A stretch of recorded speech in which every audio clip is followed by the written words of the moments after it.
Welcome to the Sports Resort, the People's Sports Show. Real talk unfiltered. With your host, Derrick Jonkins. Welcome, everyone, to another episode of the Sports Resort with D. Jonkins, man. Hey, it's a nice day out here in H-Town today. I got my hoodie on, so it's a little chilly outside, about 52, but we cool. Today I have Miss Lauren Gates, golf extraordinaire. Lauren is a wealth of knowledge for golf. So my thing today is I'm going to give the people some golf knowledge, man, because everybody want to play golf, but, you know, some people say it's too slow, they don't know where to go, and blah, blah, blah. So, Lauren, how you doing, Lauren? Let me just bag over there. You good? You good? How's your game? You've been working hard on it. Oh man, I'm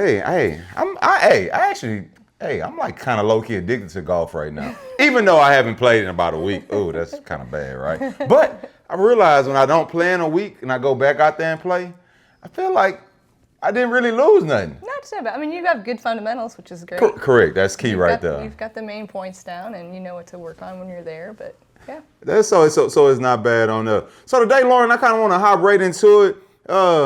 What's your opinion on developing young golfers' skills, mindset, passion, things like that?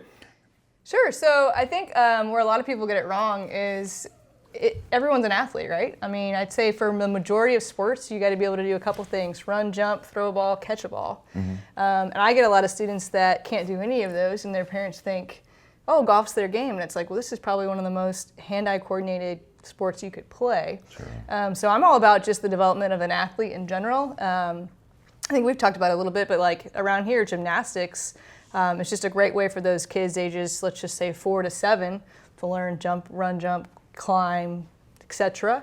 And then I'm constantly throwing a ball with even my students. I'll toss them a ball back and forth, kick a ball. So your opinion is early on getting kids, helping them become athletic, not just saying my kid can't dribble basketball. Not only that, but like athletic and active. I mean, There's so many kids that are so inactive that they come home from school and they go straight to playing a video game. I mean, I grew up, come home from school, get on my bike, find my buddies. We were playing street hockey, soccer, building forts.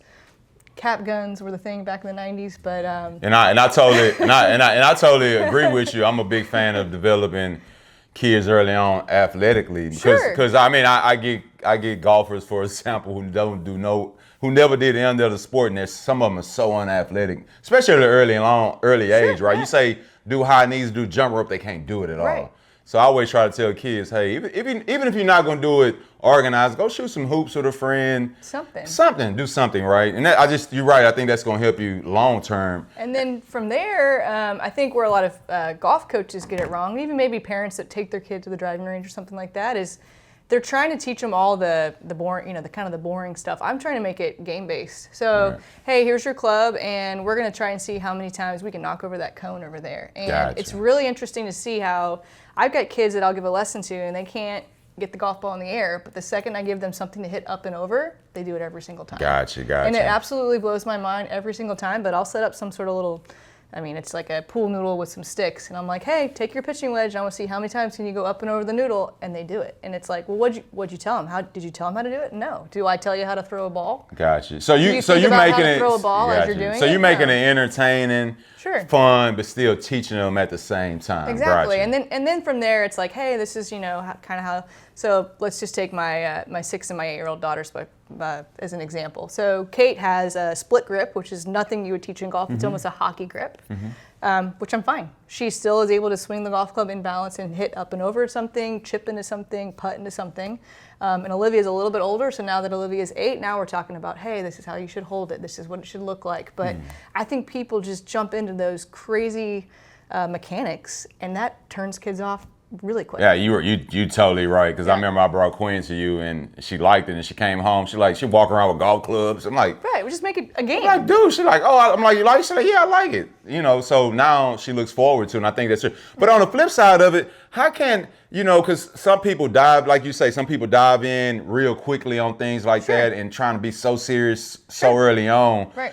And the game is slow, right? It's a slow game for some kids, parents, it's slow. But so how can parents and coaches, help with that, fostering the love for it, right? Making that young kid that's 9 or 10 or whatever, right? 15, keep wanting to come. So Because it's a slow game. So I think in my world, I'm always trying to create like a little community of kids. Like, hey, so and so and so and so goes to your school. Correct. They also play golf. Connect those parents. For me, it was all about. I was a huge soccer player up until high school. How did I fall in love with golf? What position you playing soccer?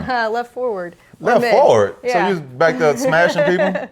But I think when you have a group of friends around you that are interested in what you're doing, that's a huge help. So I always tell people, if you're going to start golf, start in a clinic setting. Good way to meet people, start a community. Hey, you're like doing it. everyone I ask about golf, they say the same thing what you said. They say, hey, community. There's plenty of time to specialize. Yeah. Stay in a group much as you can, privates here and there, but stay around other people. Right. Well, and the same thing for adults. Like, it's social media has obviously made the sport, grow, but there's groups of guys that meet up all around the world to go play in a golf tournament. It's nothing serious. It's just the boys hanging out. That's true right there. That's true there. So on another side of it, golf is a very mental game. You go out there and you hit the ball. You hit the ball into the little lake and you're like, oh shit, I suck, right? Damn, it's a horrible day, and I go back. On the mental side of it, as a coach and someone who played, you played at Texas A&M. How did you deal with that, right? Oh, she's an Aggie, y'all. God dang, she ain't got an Aggie ring. She a fraud. I'm ready to go to work. I don't wear it all the time when it's outside, but how was that for you, like on the mental side of it? Yeah, sure. So I guess the mental part was something I started to learn more about maybe the end of high school and into college. We had a great guy. His name's Dr. John Elliott. You could look him up. He'd be cool to have on your podcast. But he was so wonderful. It basically, golf's this slow sport, kind of like baseball. You have all this time in between shots to think. And so I think the best golfers have terrible memory. They're able to take that bad shot and it's like, it's off to the side and I'm on to my next task. It's the ones that kind of sit over here and worry about what did I just do wrong? Well, now you're worrying on this shot and the next shot. To me, though, it was all about learning how to be a better athlete. It's a target sport. You're trying to hit a ball from here to there, but you're also trying to react to a target with that ball that's not moving. So that's pretty complicated, right? So it's a lot of visualization. But to me, it was always just trying to be an athlete and trying to stay loose and get that tension out. Have a short memory. Short memory. Yeah. The fastest thing for me was the second I got tense or tried to control too much, that golf ball did not fly right. So it was a lot of honestly, just kind of letting go. It was, for me, it was my routine, visualize what I was trying to do, let the ball fly, and go hit the next shot. That's nice. How did you, growing up, you said you played soccer.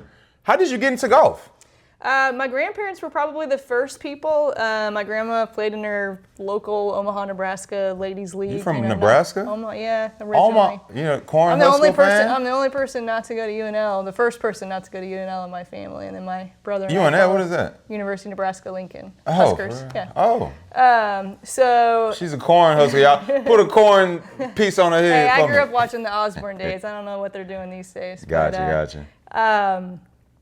Yeah, so my grandparents would, I think when they were babysitting me, I would always be in the golf cart, and then it turned into, my grandma tells a story one day, she hit a shot and turned around and I was driving the golf cart away as a 6-year-old and they had to chase me down. Gotcha. But it basically turned into, hey, you want to hit a putt? Hey, you want to hit a shot?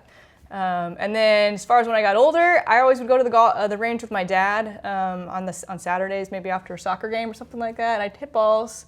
Gotcha. So you kind of slowly got into it, but you're still doing your soccer. Yeah, You kind of got I was absolutely a multi-sport athlete. I played volleyball in junior high, played basketball in junior high, soccer.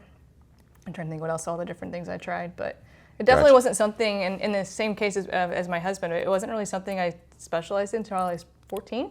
Gotcha. And that's my outlook on a lot of sports. I think once you get about 13, 14, 15, and then that's when you can kind of narrow them down. But I think before then, there's so much repetitive motion injury and everything. Correct. I don't know who the doctor is in Alabama that we were talking about the other day, but it's like if your kid plays an overhand throwing sport, they need to have an off season where they're not doing that. And I totally agree. Around here, I think we're just a high competitive community of overachievers, and I think people think specialize early, and it's like actually. My kid is 9. He's gonna be the best 9-year-old in the world. Okay, now your kid is 9, and they gotta stay. They gotta stay number one, right? You want them to be the best 16 to 18-year-old in the world when they're getting. Correct. Because I remember I had a kid I trained, and then their brother was like the number 1 baseball player in the country. In the 10th grade, and I think his dad told me that 10th grade summer he took him to a showcase, right? And they ranked him #1. Big old kid, 6'5", throwing, he's 6'5", 240, cornbread fed, throwing 99 out there. And his dad said it was the worst thing he ever did.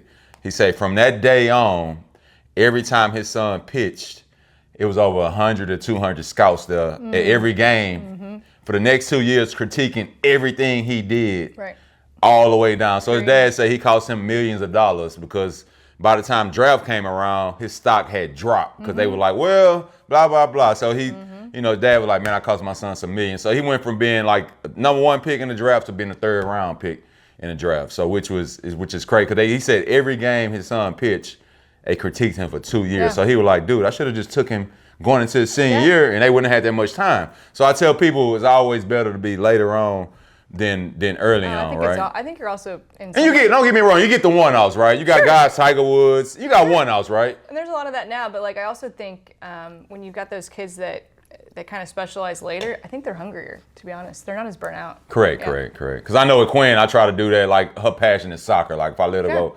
But I'm like, dude, we're not soccering every day because there's no way you're going to do this 10 years from now. Exactly. And I'm probably tap out too from driving the soccer game and sitting in the heat, things like that. What's the biggest, from junior golf to competitive high school golf to college golf? What, like those are the stages with kids. Steps, So around here, it's basically you'll start in something called Little Linksters, which is a STPGA program. It's just like a regional program. You'll start in what they call 5- and 9-hole tournaments. There's also something called the U.S. Kids Golf Houston Tour. Same thing. It's 9- and 18-hole tournaments. And then from there, they kind of have levels within themselves. So you kind of start at like a local level, and then a state level, a regional level. Gotcha. And you just kind of grow. What were you going to call it? So basically, you're going at a pace. You're not trying to just rush the whole process. No, and when I was growing up, it was basically there's a program called the AJGA, American Junior Golf Association, was kind of the place to play. I think they had 25 events a year. Now they have well over 100. Gotcha. But as far as being recruited, it's not like a showcase where you show up to one tournament and all these coaches are there. Recruiting right now is kind of in a weird. Share some tips because I think a lot of people play golf. I deal with people and you deal with kids, and they don't even. Some of them don't even know how to get recruited. Yeah, so right now it's kind of a weird space. The NCAA just came out with new rules, roster rules. It's 9 on a roster for men and women's teams, and then the SEC came out, I believe, and is saying it's now 8 for spots. So what it used to be? I'd say teams used to average around 12, boys and girls. Okay, so they dropped the numbers down. I think, don't quote me on this, but I think it was maybe it was 6 scholarships for girls or 7 and 4 for boys, and now I think they both have equal scholarships. So I'm not sure how that works going forward. Then you got NIL, you suggest, which is the Wild West. Good. Will you suggest the kids go to these camps that schools have, or? So that's kind of a newer thing they're doing, but it's still just tournaments. I still keep in touch with a lot of coaches that were around when I played, and at the end of the day, it's play better. You're gonna get noticed if you're playing well. Good, gotcha. From there, though, it's track everything you do in Excel. Every tournament you play, where'd you play, how long was the golf course, what'd you shoot, what'd you finish. When you're a freshman, start sending out those emails to coaches saying, hey, I'm so-and-so and I'm interested in playing it. So blah, being blah, blah. proactive. Here's my results from the last year. Here's my schedule for this summer. NCAA rules, you can only email as a freshman. Then after your sophomore year, you can talk to them. So it's basically reaching out, showing your interest, but also you can hire someone to do all this, but I don't think it's necessary. They charge a lot of money as well, which I'm kind of not on board with. But end of the day, some parents and kids don't want to do that, so they rather pay people. I mean, I've heard it both ways. Me dealing with kids and parents, and they be like, well, I pay this company, which you can do it on your own, but some people just don't want to do it. So I had to learn a lesson early on as a freshman, but my mom did a lot of that, right? She helped me with my courses and my emails, and back then it was you wrote in, I think, hand wrote a note because we didn't have email. But my coach basically called my mom and was like, no more. She's here on campus. She's a student athlete. She needs to learn how to be organized on her own.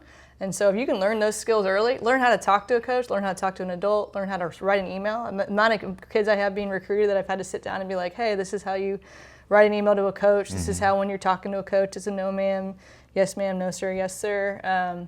Always ask them a question for every question they ask you, stuff like that. Don't be afraid to ask a question.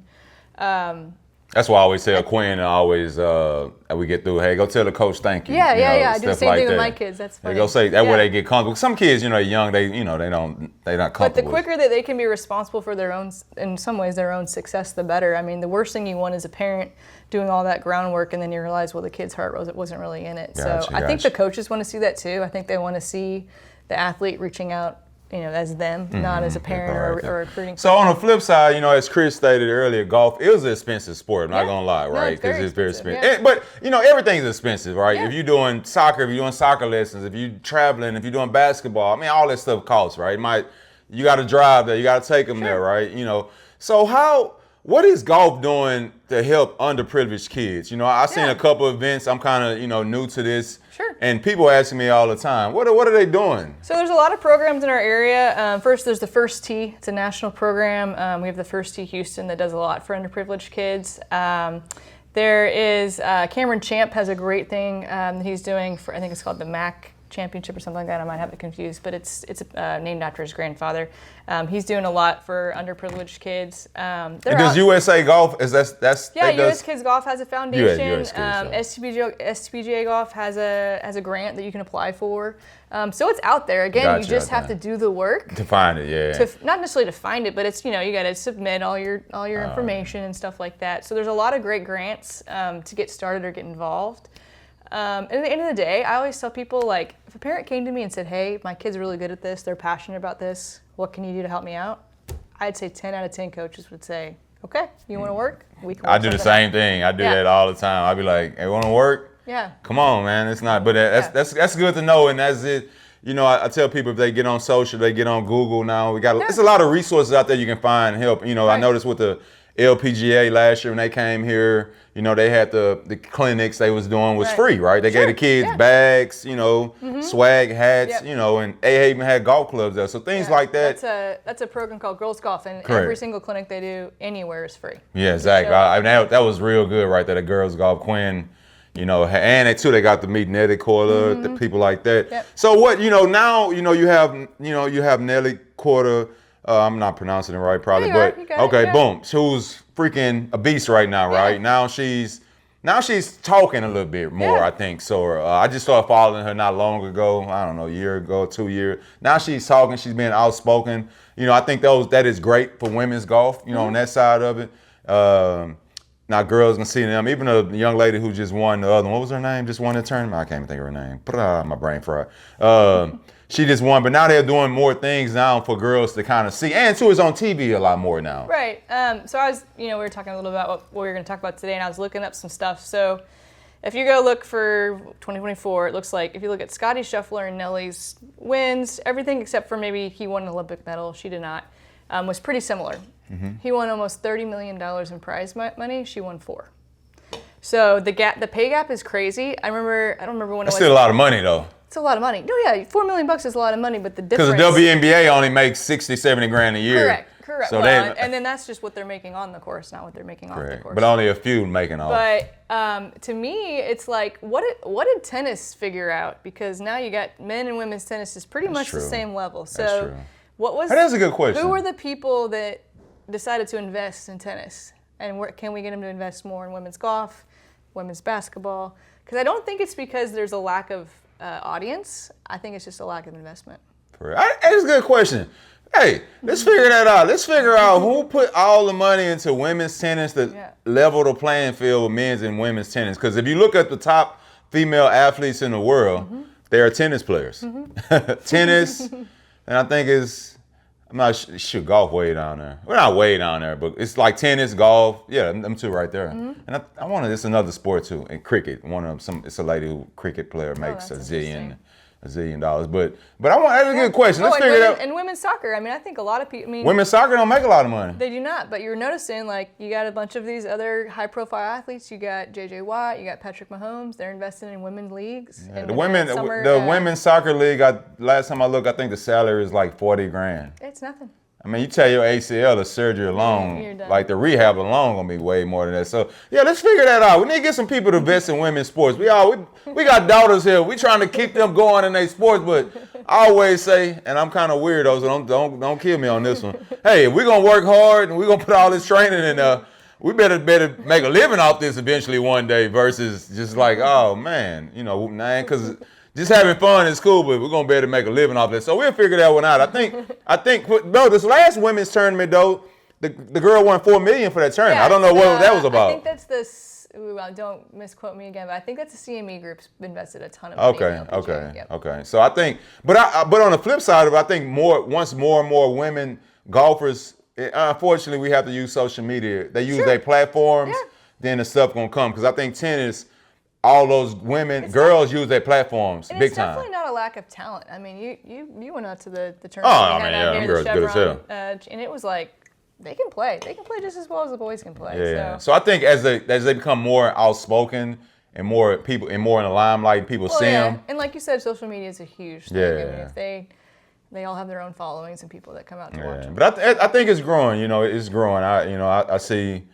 kids, and even when I come out there with you, and I see a lot of girls out there playing golf. I mean, the first year I went. 2 years ago, I took my kids out there. I thought maybe we'd spend an hour and they'd be bored of it, and they were upset we had to leave when we left. So yeah, that's true. I think we ended up staying out there probably 3-4 hours, and they wanted to stay longer.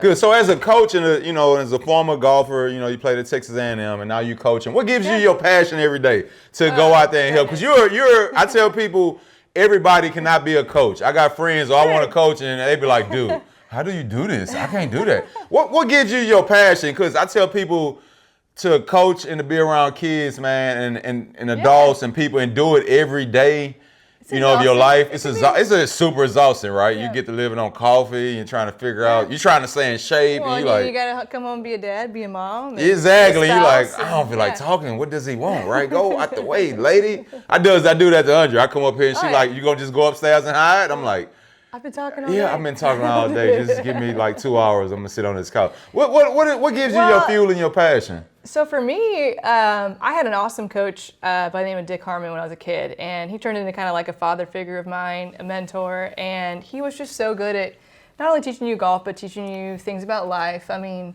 hey, how to tip somebody, how to shake someone's hand, how to treat people. Things to expect as you get older, stuff like that. So to me, that was so impactful on my life that he actually passed away when I was a freshman in college, so that was kind of hard. But to me, it is just that joy of I can impact someone that day. I can be that adult in their life that's not mom or dad, that maybe there's something that's bothering them that I can say, hey, like I've been there too, or I've felt that before too. Inspiring them to work harder. I mean, giving them the opportunities to go meet Nelly Cordo or go meet this, college kid that's in town. But to me, it's just about, I love helping kids get better at what they want to do. I love being around adults that want to get better at what they do. I love talking to people. You got to be a people person doing it because people want to talk, and that's a good thing. That's the same thing with me. That's what fuels me. Yeah. I love getting kids. That when I get them, I'm like, man, they can't even walk straight. They can't. Sure. I remember I had a kid, and the dad was like, hey, man, he a little raw. He uncoordinated. So I'm like, so he gets on the treadmill. He takes 1 step and fall. Yeah. I'm talking about, I just put the speed on 2. He literally walked and ate it. Like, I'm like, oh my God. His dad like, yeah. But, kid wore a 17 size shoe. But fast forward, 8 years later, the kid was totally different. And now the kid is in school, gonna be a doctor. He actually goes to Texas A&M. Yeah. And I follow him. I don't talk to him as much, but I'm so proud of him because he went through that head on. And that's the same thing. Then I got a sister. So I kind of I'm like you. I like seeing people succeed. And I always say, I think God put me here, and probably saying, hey, he put you here for the same thing, to help people, right? Because you can be sitting at home just being a house mom and walking your dog and eating Cheetos all day. You said, it's a God thing too. It's a God wink's what I talk about. But there's been days where I'm like, wow, that was kind of nuts. But I know it's about helping kids set a goal, work towards a goal, create a process to make that goal, and then seeing them achieve it. It's worth every ounce of the Gotcha. So as we kind of tap off of on this, and I always give people an opportunity to ask me a question, anything. Boom. Ask you a question? Anything. Let's go. Let's flow with it. Do you want me to do 10 questions? Just one question. Add one question. We got one question. Best baseball player you've ever played with? Baseball player? Yeah. I played with? Yeah. Ooh, who I played with? Yeah. Byron Money, a guy I grew up with. It's a freaking hell of an athlete, man. I got B-Money. If you watch this, man, bro, you arguably probably was the best athlete baseball player that grew up on the south side of Houston, and anybody that grew up with us in our age range, the kid was a freaking beast. I got another one. We always talk about unicorns. Best unicorn you've ever seen. Oh, unicorn?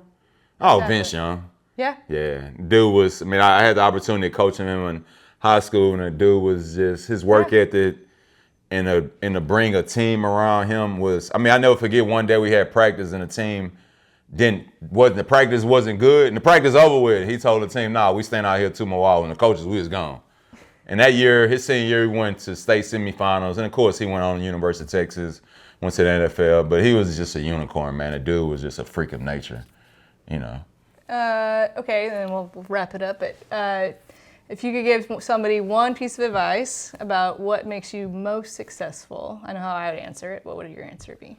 I would say passion, work ethic, and treat people good.